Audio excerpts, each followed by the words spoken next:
was staying at a small 2-bedroom Airbnb during a vacation I took last year. This place was on the way to another Airbnb that I was going to stay at for the main portion of the vacation, but this was more of just a rest stop for the night. The place was clean and empty, just as expected.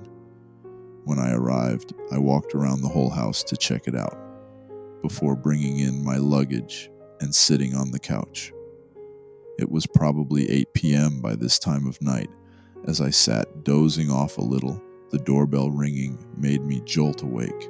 I looked over at the front door, confused and alarmed. I was a pretty small young girl, so it's safe to say I'm often scared easily and don't like talking to strangers. Especially at night when I'm alone, I got up and walked over to the door, hearing 2 men whispering to each other on the other side. The door didn't have a safety lock or anything, so I just kept the door shut and called out to them. "Hello, hey, we're here for the Airbnb. Can you open the door?" a man called out. I loudly asked what they meant, not understanding what being here for the Airbnb was supposed to mean. He responded, saying that he had the place booked for the night.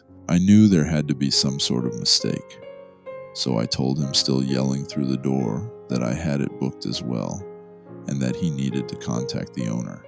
The man didn't seem happy about that, although if I were in his position, I'd be pretty upset too.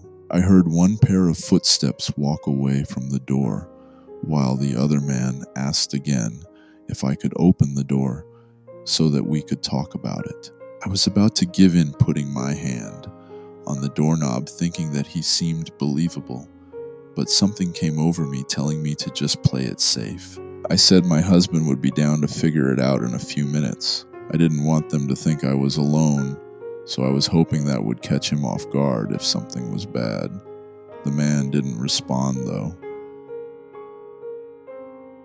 I waited for another minute because I didn't hear any footsteps leaving. But then I moved the short curtain to the side and looked out the small window. The man I had seemingly been talking to was facing towards his car parked in the driveway, and past him was one of the most terrifying things I've ever seen. A group of maybe 5 people was standing further down the driveway, kind of hiding as if waiting for a signal. They all had some form of face coverings, and I couldn't see the other side of the door, but I assumed there were even more people over there. Knowing that this was very likely a gang due to the city I was staying in, I was completely horrified. I backed away from the door, fully panicked, and tried not to hyperventilate. I then went to the bedroom to get my phone and call the police, and I could hear more footsteps all around the house. It was like I was surrounded by a pack of wolves who at any minute could crush the windows and break inside. I took my phone into the bathroom with me and called 911, trying to remain calm. The operator also told me to be quiet and stay calm, as they were sending a group my way. It would be there in just a few minutes. I stayed on the line, still hearing footsteps walking around outside the place, until the horrible sound of wood bending and then snapping came from the front door.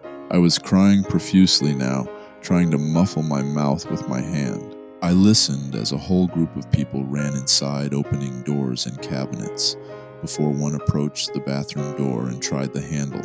"Here," he yelled, then walked away. The group continued looting the house before sirens were heard in the distance, and they began to scatter out of the place. They had all left by the time the police got inside, and all of my luggage was gone, and my car had its window shattered and was looted as well. One of the officers sat with me to discuss some details, and he informed me that they've been having problems with large groups or gangs breaking into homes recently. They don't think the main goal is to hurt the residents at all, but rather to just rob them of everything, so that's likely why they left me alone in the bathroom, knowing I wasn't a threat.